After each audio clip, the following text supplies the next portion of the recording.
Super Rocky and the Flying Tiger Trouble. In the cheerful town of Harmonyville, the air buzzed with excitement. Banners fluttered and flowers bloomed in every window. It was time for the annual Grand Garden Contest. But on the edge of town, Farmer Giles was not excited. He was worried. His prize-winning pumpkin, Gordo, was the biggest one ever. So big, in fact, that he couldn't move it. The mayor was worried too. In her hands, she held a delicate pot with a single closed bud. This starlight bloom must be planted on Pinnacle Peak to win the grand prize, she sighed. But the path is blocked. Meanwhile, Rocky was at home. "Time to bring in the groceries, sweetie," his mom called. Rocky smiled. This was his favorite chore.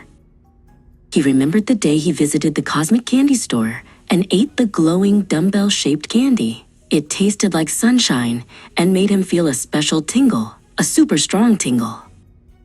Later, Rocky heard Farmer Giles telling the baker about his pumpkin problem. "He's too big to budge," the farmer lamented. "I can help," chirped Rocky.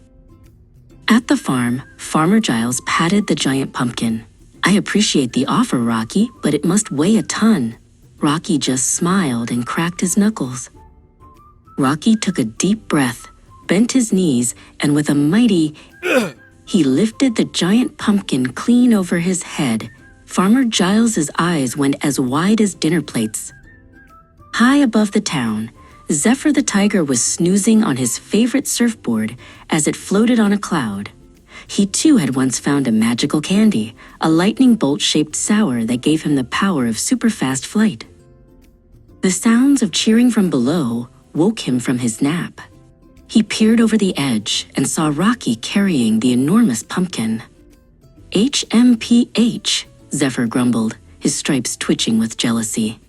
Why are they cheering for him? "Flying is a real superpower," Zephyr snarled. "I'll show that little hero what a real supervillain can do." He grabbed the front of his surfboard and zoomed down towards the farm.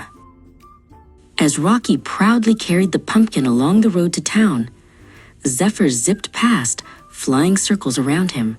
"Going somewhere?" he sneered, flapping his arms to kick up a blinding cloud of dust. "Hey," Rocky coughed, his eyes watering from the dust. He carefully set the pumpkin down, planted his feet firmly on the ground, and took a super deep breath. Rocky blew a hurricane-force gust of his own. It sent the dust cloud flying right back at Zephyr, who tumbled through the air, sputtering and blinded. Rocky grinned, picked the pumpkin back up, and marched into the town square. He gently placed Gordo on the first prize pedestal. The whole town cheered. "Hooray for Rocky!" Amid the celebration, the mayor still looked sad. She pointed to Pinnacle Peak. "But the path is blocked by a rock slide. The starlight bloom will never be planted." Rocky stepped forward. "Don't worry, Mayor. I can clear the rocks," he said, gently taking the pot with the precious flower. On the mountain, Rocky made short work of the rock slide. He tossed the heavy boulders aside like pebbles, clearing the path in minutes. But Zephyr had followed him, still fuming. "He won't get past me this time," he vowed. He zoomed to the cliffs above Rocky and started kicking rocks loose, trying to start a new rock slide right on top of him. "Look out below," Zephyr cackled. Rocks and pebbles started to rain down. Rocky gasped and crouched low, using his strong body to shield the delicate starlight bloom. But Zephyr was so busy being a villain that he kicked one rock too many. The huge boulder he was standing on cracked and broke loose from the cliff. The tiger and his surfboard began to fall. "Whoa!" Zephyr yelled. Rocky looked up and saw the tiger tumbling towards a sharp, pointy ledge below. There was no time.